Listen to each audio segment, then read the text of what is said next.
जय राधा माधव कुंज बिहारी। जय गोपी जन वल्लभ गिरिवरधारी। यशोदानंदन व्रज जन रंजन यमुना तीरावनचारी। जय राधा माधव कुंज बिहारी।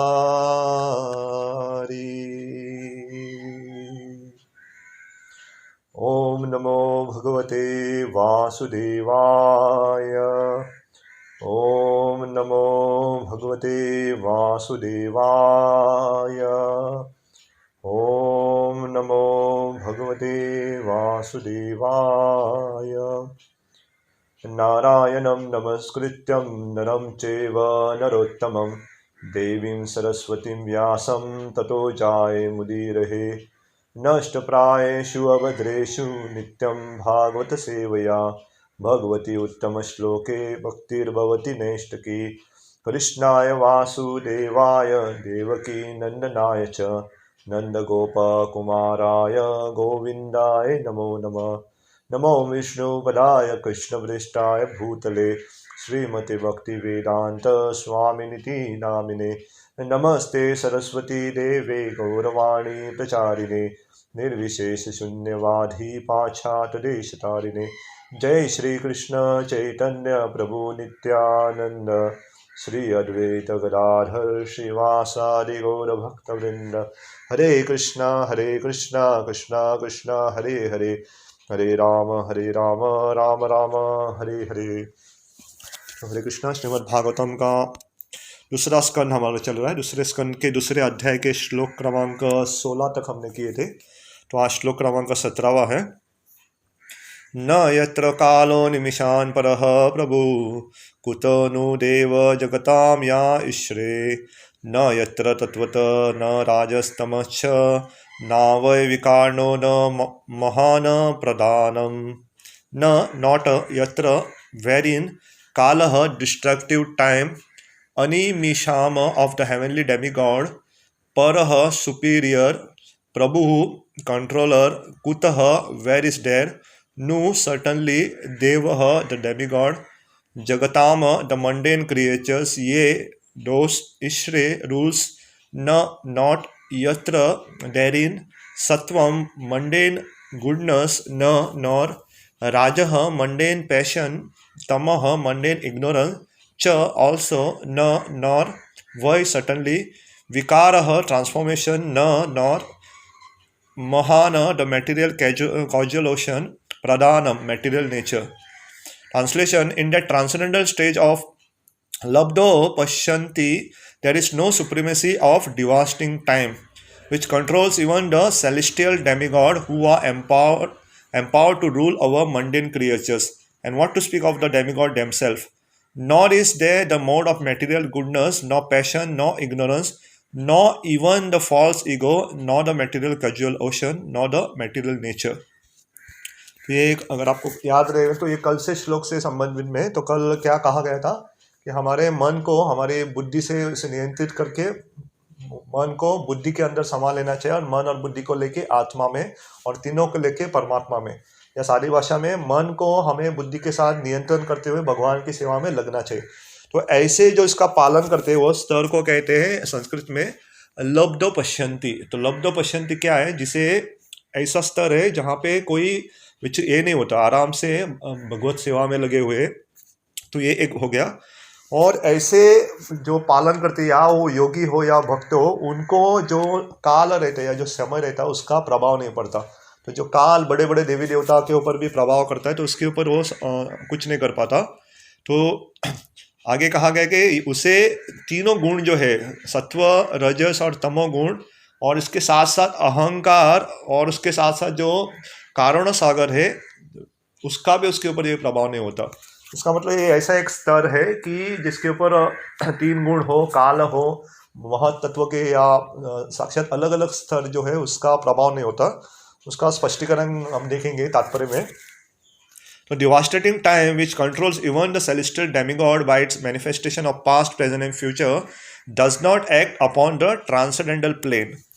तो हमें कैसे समझ सकते हैं? तो जो आध्यात्मिक व्यक्ति है या आध्यात्मिक, इसमें हम देखेंगे या उसे ट्रांसेंडेंटल प्लेन कहते हैं, तो उसमें काल का प्रभाव नहीं होता है।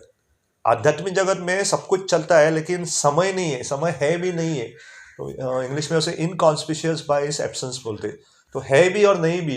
तो ऐसा नहीं कि वहाँ पे समय है लेकिन उसका प्रभाव नहीं होता, वहाँ पे लोग बूढ़े नहीं होते, वहाँ पे बीमारी नहीं होती। तो समय रहता है, काल रहता है, लेकिन काल की जो भौतिक जगत में जैसी गतिविधि है, काल से लोग बदलते हैं, भावनाएं बदलती है, शरीर ये हो जाता है, क्षीण हो जाता है, तो बहुत सारी, तो ऐसा काल प्रभाव नहीं करता। उल्टा काल है भी लेकिन काल का प्रभाव नहीं रहता वहाँ पे। तो इसलिए जो आध्यात्मिक स्तर पे देखेंगे तो देवी देवता या कुछ भी हो, उसका काल का प्रभाव नहीं पड़ता।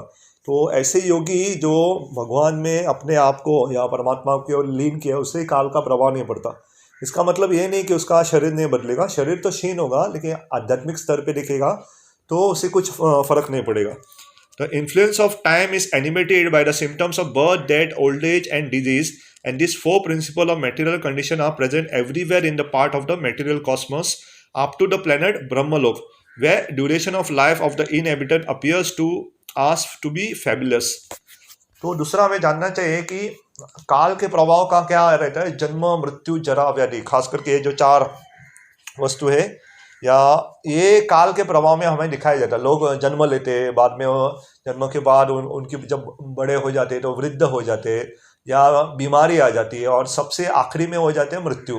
तो ये काल के प्रभाव है, चार प्रभाव। लेकिन जो व्यक्ति, अगर आप आध्यात्मिक स्तर से देखोगे तो ये प्रभाव नहीं लगता, क्योंकि आत्मा अमर रहती है। आत्मा का तो ना तो जन्म है, आत्मा ना तो बीमार पड़ती है, आत्मा ना तो बूढ़ी होती है और ना तो आत्मा की मृत्यु होती है। तो ये जन्म, मृत्यु, जरा, व्याधि आत्मा के स्तर पे लगते ही नहीं। इसलिए कहा गया है कि काल का प्रभाव ऐसे योगी को नहीं लगता है।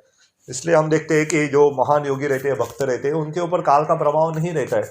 मैं अभी कुछ बताने वाला हूँ तो वो हम पालन नहीं कर सकते, लेकिन हमें जानना चाहिए। मैं ऐसे एक भक्त को जानता हूँ जो 2 घंटे 10 मिनट में 64 माला कर सकते हैं। तो हमारे साधारण व्यक्ति को अगर हम देखेंगे, हमारा कैलकुलेशन अगर देखेंगे तो साधारण व्यक्ति के 2 घंटे 10 मिनट में 16 माला भी नहीं होते। 64 माला तो छोड़ ही दो, मेरे नहीं होते। मुझे 2 घंटे 20 मिनट, 2 घंटे 30 मिनट लगते, कभी कभी 2.5 घंटे लगते लगभग। तो इतने कम समय में तो उनके ऊपर जो काल का प्रभाव रहता है ना, बहुत कम रहता है। या मैंने हमारे गुरु महाराज को भी देखा, उनकी माला को थोड़ा कम 1.5 घंटे में हो जाते, 5 साढ़े 5 मिनट में हो जाती है। तो ऐसा कहा है, जिनके बहुत सारे पुण्य रहते हैं या उनका पिछले जन्मों की भक्ति रहती है, उनकी माला बहुत तेज होती है। लेकिन साधारण व्यक्ति को एक 7 साढ़े 7 मिनट लगते हैं या 6 मिनट तो लगने चाहिए। अगर आपको 5.5 से कम मिनट लग रहे तो जानना चाहिए आप माला करने में कुछ तो गड़बड़ कर रहे हो, क्योंकि कुछ तो आप मंत्र का भाग खा रहे हो। बहुत बार हम मंत्र खा लेते, हरे कृष्णा का कृष्णा खा लेते, या हरे खा लेते, या राम खा लेते, या कुछ तो खा लेते। तो थोड़ा ध्यान करना चाहिए। तो ये समय का प्रभाव नहीं पड़ता, इसका मतलब क्या है? क्योंकि जो आध्यात्मिक स्तर पे है उसका समय कुछ ये नहीं लगा करता। तो आगे प्रभुपाद कहते कि ये हर जगह लागू है, ब्रह्मदेव को भी लागू है। तो ब्रह्मदेव की भी आप देखो कि मृत्यु होती है, उनकी 100 साल रहती है। लेकिन ब्रह्मदेव की 100 साल और हमारे 100 साल बहुत लंबे है। ब्रह्मदेव की केवल 12 घंटों में, वैसे ब्रह्मदेव का 30 महीने का 30 दिन रहता है और साल के 365 दिन रहते हैं, और ऐसे वो 100 साल जीते। लेकिन उनका केवल 12 घंटा में हमारे यहाँ पे 1000 चतुर्युग जाते हैं। तो इतना बड़ा समय है उनका, हम सोच भी नहीं सकते। लेकिन उनकी भी मृत्यु होती है, वो जानना चाहिए। तो आगे प्रोपा लिखते हैं कि the astronomical influence directed by the different demigod over mundane creatures is also conspicuous by his absence. दूसरा हमें जानना चाहिए कि बाकी जो जितने सारे ग्रह है, तारे, वो एक मनुष्य के ऊपर क्या करते हैं? प्रभाव करते हैं। शनि ग्रह आपके ऊपर प्रभाव करेगा, आपके ऊपर मंगल ग्रह प्रभाव करेगा। तो आपके जन्म कुंडली के अनुसार या आप कौन सी तिथि में पैदा हुए, उस हिसाब से आपके ऊपर ग्रह प्रभाव करेंगे। अलग अलग ग्रह रहे, चंद्रमा भी प्रभाव करते हैं। तो लेकिन जो आध्यात्मिक स्तर पे उनके ऊपर ग्रह प्रभाव नहीं करते, इसलिए जो भक्ति मार्ग का पालन करते हैं उसके लिए ग्रह नहीं लगते। अगर हम सही में ज्योतिषी के पास जाके पूछेंगे और उनको आप बताओगे कि आप प्रामाणिकता से भक्ति कर रहे हो, वो आपके हाथ रेखाएं भी नहीं दिखेगा, क्योंकि ऐसे ग्रह का या रेखाएं जो भी है वो एक शुद्ध भक्त में कार्य नहीं करती। और ये ज्योतिष शास्त्री जानते हैं। लेकिन फिर भी क्योंकि बहुत सारे उनको थोड़ा धन कमाना भी है, वो ऐसी बात बताते नहीं। तो वो जानते हैं कि जो शुद्ध भक्त रहते हैं उनके ऊपर यहाँ ये रेशा, ये ग्रह इत्यादि कार्य नहीं करेंगे, क्योंकि ऐसे शुद्ध भक्त में और एक ग्रह कार्य करते हैं, उसे कहते हैं कृष्ण। तो ऐसे शुद्ध भक्त आध्यात्म में भगवान कृष्ण स्वयं उनकी जो सारी कर्म, जो गतिविधि है वो निर्धारित करते हैं, उसके ऊपर कर्म भी नहीं लगते।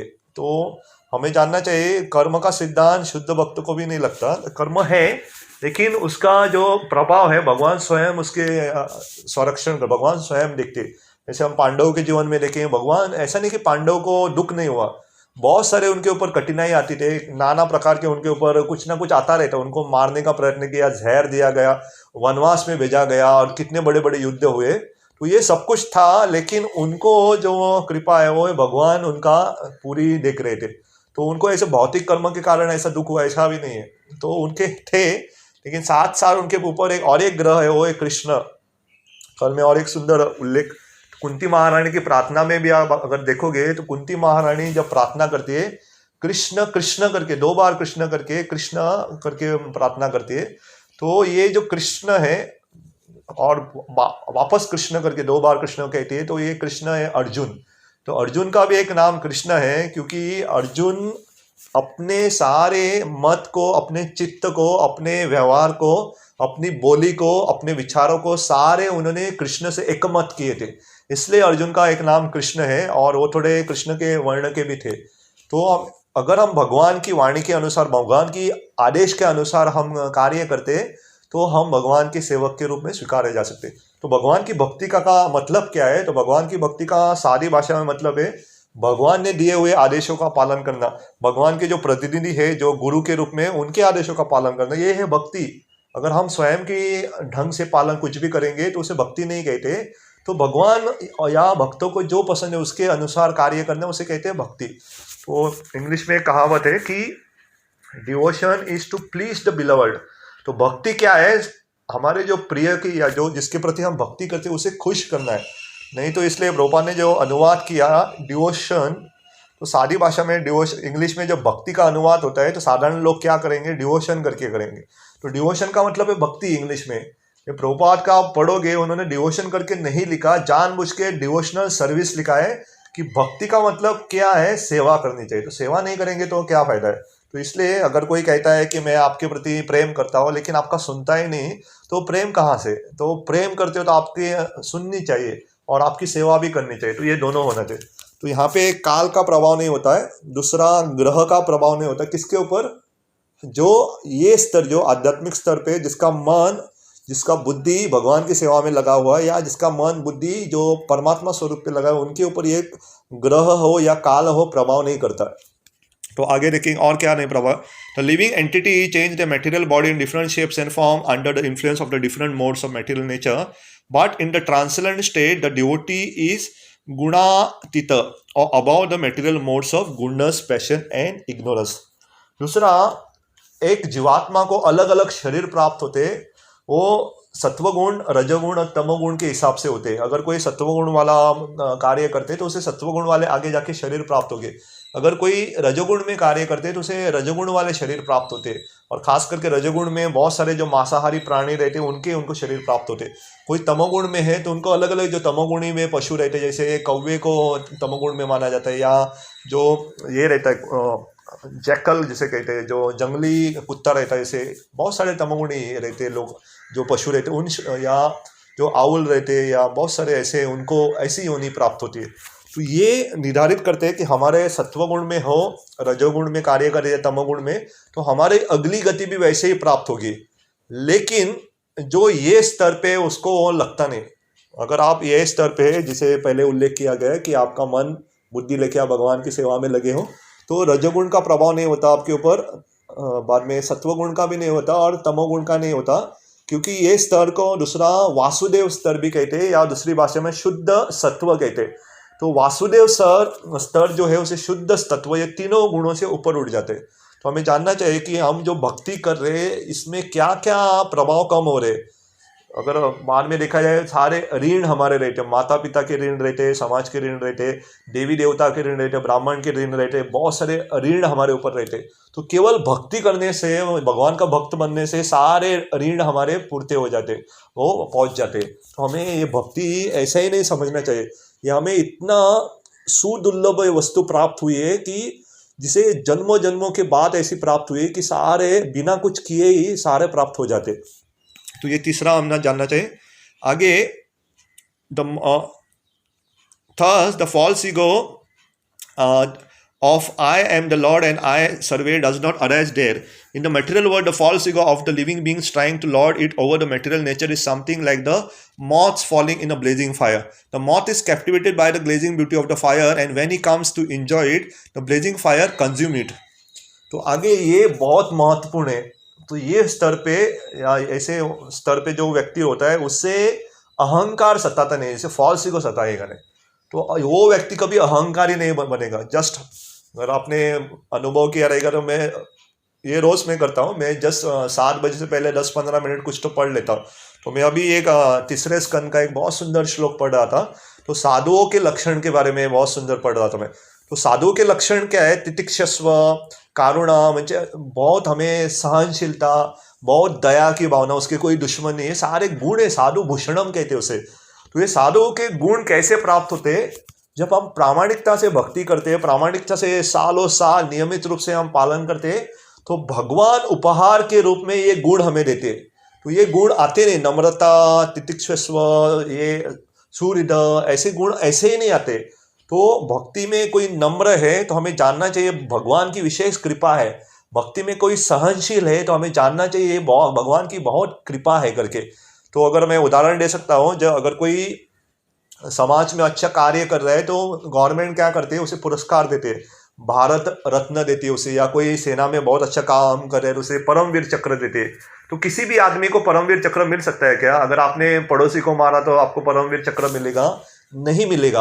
आपने कुछ तो समाज के लिए अच्छा करना चाहिए, या किसी को भी पद्म भूषण या बड़े बड़े आपके ये सम्मान देते हैं, वो आपको नहीं मिल सकते। तो वो गवर्नमेंट किसको देते हो? जब आपने प्रामाणिकता समाज के लिए कुछ कार्य किए। वैसे भक्ति में सबको ये सहनशीलता, सबको कारुणा, दया की भावना, सबको नम्रता ये नहीं मिलती। हम देखते हैं कि भक्ति में हम कितने साल पालन करते हैं, लेकिन कुछ हो गया गुस्सा आ जाता है, कुछ हो गया हम ईर्ष्या करते हैं, कुछ हो गया हमें और कुछ होता है। तो ऐसे क्यों होता है? क्योंकि हमें हमारे ऊपर अभी भगवान की इतनी विशेष कृपा नहीं हुई, हमें वो आभूषण नहीं मिले। भूषणम कहते हैं, भूषणम मतलब वो आभूषण भगवान स्वयं देते। तो हमें जानना चाहिए, अगर भक्त नम्र है तो भगवान की उसके ऊपर बहुत कृपा है। और नम्रता का एक लक्षण है कि नम्र भक्त नहीं जानता कि वो नम्र है। अगर कोई कहता है मैं बहुत नम्र हूं, वो नम्र नहीं है। नम्र भक्त नहीं जानता कि वो नम्र है करके, तो वो उसका लक्षण रहता है।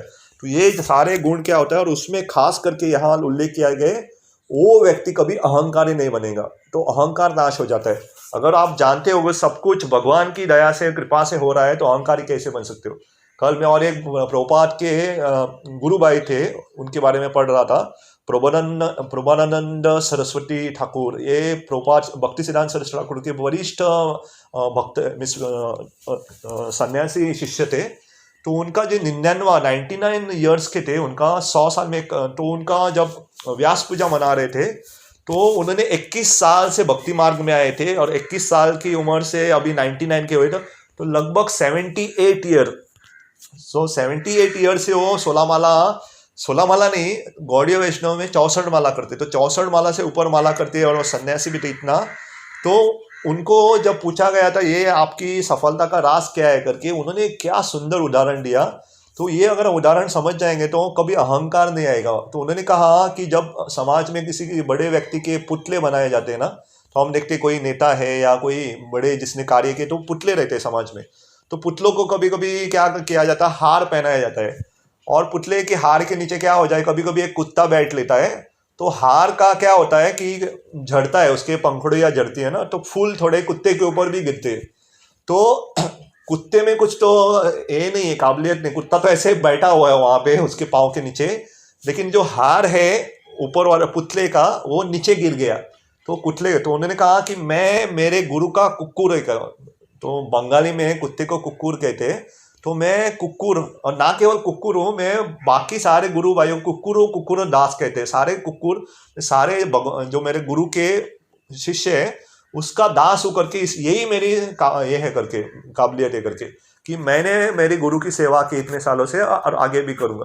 तो ये सफलता है। तो ऐसे व्यक्ति जब हम सोचते हैं कि मैं गुरु का एक निमित्त सेवक हूँ, एक मग्न सेवक हूँ, तो अहंकार कभी नहीं आएगा। अगर आप भगवान की कृपा से अगर कुछ भगवान की कृपा से अगर अच्छा हमारी साधना हो रही है या अच्छा प्रचार हो रहा है या सहस्थ हमारा स्वास्थ्य अच्छा है तो हम अहंकार नहीं करेंगे, क्योंकि हमें जानना चाहिए भगवान की कृपा से हो रहा है, या भगवान की कृपा से कुछ ठीक नहीं चल रहा है तो भी हमें जानना चाहिए भगवान की कृपा से ही हो रहा है करके।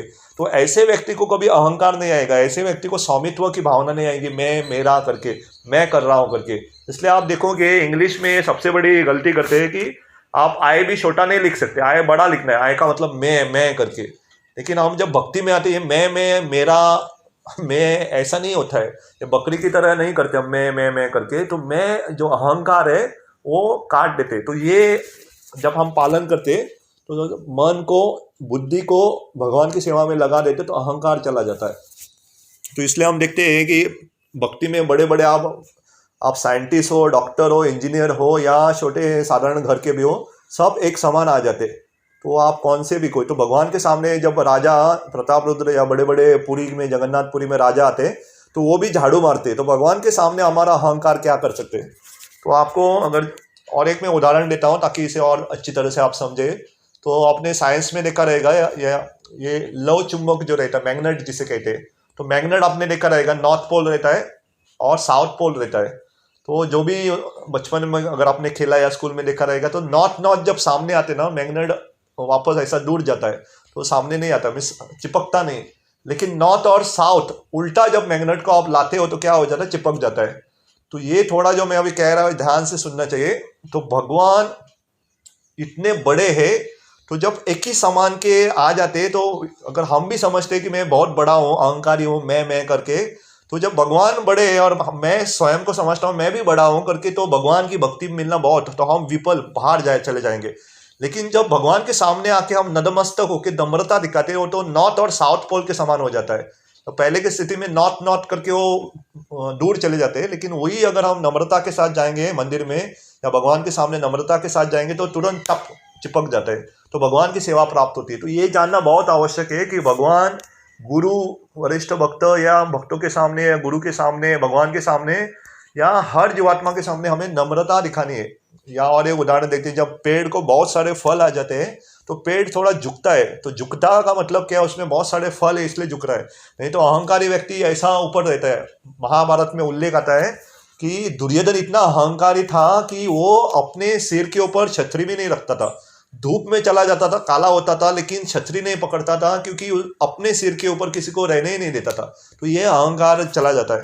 तो भक्ति मार्ग पालन करने से अहंकार चला जाता है या कम होता है। तो कोई कह सकता है ये तो मैं ये भक्त को देख रहा हूँ, इतना साल से देख रहा हूँ, उसका अहंकार कम नहीं हो रहा है। तो कम इसलिए नहीं हो रहा है, कम हुआ रहेगा, हमें दिखाई नहीं देता है। अगर आपने जो हमारी दीवार रहती है उसमें अगर खिला ठोका है ना, तो खिला ठोकते हुए नेल जब हम मारते खिला ठोकते, तो खिला ठोकते तो शुरुआत में टक टक टक करके अंदर तेजी के साथ जाता है, लेकिन जब अंदर जाने के बाद वही खिला, उसे बहुत समय लगता है अंदर जाने में। तो शुरुआत में जो शुद्धिकरण है ना बहुत तेजी के साथ हो जाता है, लेकिन थोड़े साल बाद थोड़ा स्लो होता है, लेकिन होता है। जैसे कल भी या हम भक्त से उदाहरण मैं ऐसे चर्चा कर रहे थे, तो हमारे एक भक्त है तो वो अपना अनुभव कह रहे थे कि पहले मैं कैसा था करके, लोगों को मारता इत्यादि था। तो उनको एक भक्त ने पूछा कि अभी भी आपका गुस्सा आपका कम नहीं हुआ करके क्या। तो उन्होंने कहा बहुत कम हुआ करके, अगर मैं पहले आप मिले होते तो आपको तो मैं जिंदा ही मार देता, तो आपको मैंने मारा नहीं, इसका मतलब बहुत कम हुआ। तो हमें जानना चाहिए कि ये पालन करने से अहंकार भी चला जाता है। ये और आगे the above all this indicate that in the transcendental stage there is neither material creation nor the casual ocean for material nature.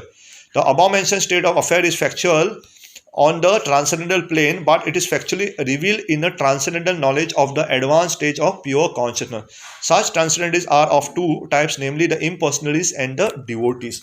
तो ऐसा स्तर जो है उसमें भी दो भाग है, जो इम्पर्सनल जो ब्रह्मवादी है, जो भगवान के निराकार रूप में मानने वाले, और दूसरे भक्त। तो ये स्तर उनको भी प्राप्त हो सकता है, क्योंकि वो भी अगर ऐसे स्तर पे प्राप्त हो, उनका भी मन विचलित नहीं, उनको भी अहंकार सताएगा नहीं, लेकिन उनका जो ध्येय होगा वो ब्रह्म ज्योति में लीन हो जाएंगे। तो आगे for the impersonal the ultimate goal और डेजिग्नेशन इज ब्रह्म ज्योति, प्रभुपाद भी कहते हैं वहाँ पे, of the spiritual sky, but for a devotee the ultimate goal is the Vaikuntha planet. The devotee experience the above mentioned state of affair by attainment of spiritual form for activity in the transcendental loving service of the Lord, but the impersonally, because of neglecting the association of the Lord, does not develop spiritual body for spiritual activity, but remains a spiritual spark only merged in the effulgent spiritual rays of the Supreme Personality of Godhead. तो दूसरा हमें जानना चाहिए, अगर कोई ब्रह्मवादी है जो भगवान के निराकार रूप में जानता है, उसे भी मोक्ष प्राप्त होगा और भगवान के ब्रह्म स्वरूप में जाएगा, लेकिन वो कैसे, वो एक आत्मा, एक स्पार्क, स्पिरिचुअल स्पार्क, एक थोड़ा सा आत्मा के समान ही रहेगा वहाँ पे, उसे आध्यात्मिक शरीर प्राप्त नहीं होगा। लेकिन वो वही व्यक्ति जब क्या आध्यात्मिक जगत में जाता है, वैकुंठ में जाता है, तो उसे वहाँ पे शरीर प्राप्त होता है। जैसे हम देखते हैं भगवान कृष्ण की बहुत सारी गैया हैं, बहुत सारे बछड़े, उनके बहुत सारे मित्र हैं, तो किसी न किसी रूप में उसे शरीर प्राप्त होगा। लेकिन वो ब्रह्मवादी को शरीर प्राप्त नहीं होता, वहाँ सालों साल रहता है और बाद में वो पग जाके वापस यहाँ आता है, और वापस अगर उसकी इच्छा हुई तो भगवत धाम। इसलिए ब्रह्मन स्वरूप के ऊपर ध्यान करने से हम पहुँच जाएंगे मोक्ष, उसे भी मोक्ष ही कहते हैं, लेकिन वो मोक्ष में वो आनंद नहीं आता, इसलिए वो वापस आ जाते। तो ये भी हमें जानना चाहिए। The Vaikuntha planets are also for eternity, bliss and knowledge, and therefore the devotees of the Lord who are admitted in the abode of Lord also get bodies of eternity, bliss and knowledge. As such, there is no difference between one and another. The Lord's abode, name, fame, entourage, etc. are of the same transcendental quality, and how the transcendental quality differs from the material world is explained herein in this verse. In the Bhagavad Gita, 3 principal subjects have been explained by the Lord Shri Krishna, namely Karma Yoga, Jnana Yoga and Bhakti Yoga. But one can reach the Vaikuntha planet by practice of Bhakti Yoga only. The other two are incompetent in the helping one reach the Vaikuntha Loka, although they can, however, conveniently take one to the effulgent Brahmajyoti as described above. तो प्रभुपाद यहाँ पे ये तो मुद्दा स्पष्टीकरण करते हैं, लेकिन और एक मुद्दे को हाथ लगाते हैं। जैसे 3 योगा है, कर्म योगा, ज्ञान योगा और भक्ति योगा। तो कर्म योगी, ज्ञान योगी वैकुंठ में नहीं जाने, उससे बहुत मुश्किल, नहीं, प्रभुपाद सीधा लिखते नहीं जा सकते, केवल भक्ति योगी जा सकते, क्योंकि वो कर्मयोगी, ज्ञान योगी भी यहाँ ही फंसे रहेंगे। तो लेकिन भक्ति योगी आराम से जा सकते हैं। लेकिन इस श्लोक में क्या उल्लेख किया है, तो वो जो ब्रह्मवादी के वो भी जाएंगे, लेकिन स्पार्क क्या होता है, वो वही रहेंगे, वो वैकुंठ में उसे शरीर इत्यादि उसे कुछ प्राप्त नहीं होगा। तो ये हमें जानना है। तो उसका उल्लेख भगवद गीता में भी है, तो भगवद गीता में भी इसका उल्लेख किया गया है। तो ज्ञान योगी क्या, उसका क्या होगा ध्येय करके, कर्म योगी का ध्येय क्या होगा और भक्त का ध्येय क्या होगा करके। तो भगवत धाम जाने के लिए भक्ति होना बहुत आवश्यक है, भगवान को समर्पण होना बहुत आवश्यक है। केवल ज्ञान होने से या केवल कर्म करने से पर्याप्त नहीं है, तो हमें उससे थोड़ा ऊपर उठ के, तो अगर साधारण दृष्टि से अगर हम कर्म पालन करते हैं उस बिना आसक्ति के साथ, तो उसे कर्म योगा करते हैं। लेकिन वही कर्म को हम भगवान की सेवा में लगाते हैं तो उसे भक्ति कहते हैं। तो साधारण रूप से भी लोग जब पढ़ाई करते हैं, सीखते हैं, उसे ज्ञान के साथ अपने भगवान को जानने का प्रयत्न करते हैं, उसे ज्ञान योग कहते हैं। लेकिन वही ज्ञान को हम भगवान की सेवा में लगाते हैं तो उसे भक्ति हो जाता है। तो प्रभुपाद ने, हमारे आचार्यों ने हमें कर्म योगा को भी कैसे भक्ति में बदलना है, ज्ञान योगा को कैसे भक्ति में बदलना, वो हमको सिखाया है। तो हम भक्ति भावना से कुछ भी कार्य करेंगे, कर्म भी करेंगे, तो भक्ति योगा हो जाता है। तो ये श्लोक हो गया। तो जस्ट आपको याद दिलाने के लिए, तो ऐसे स्तर पे जो व्यक्ति होता है उसे अहंकार नहीं सताएगा, उसे 3 गुण नहीं सताएंगे, उसे काल नहीं सताएगा। तो हमें जानना चाहिए कि अगर ये गुण हमें सता रहे तो हम शुद्ध भक्त अभी नहीं हुए, लेकिन हम वो स्तर पे पहुंच जाएंगे तो कुछ प्रभाव नहीं होगा। इसलिए हम देखते हैं कि ऐसे वक्तों को कुछ नहीं, फर्क नहीं पड़ता उसे। तो ये सारा कह के मैं यहाँ पे रुक जाता हूँ, क्योंकि ऑलरेडी समय हो चुका है।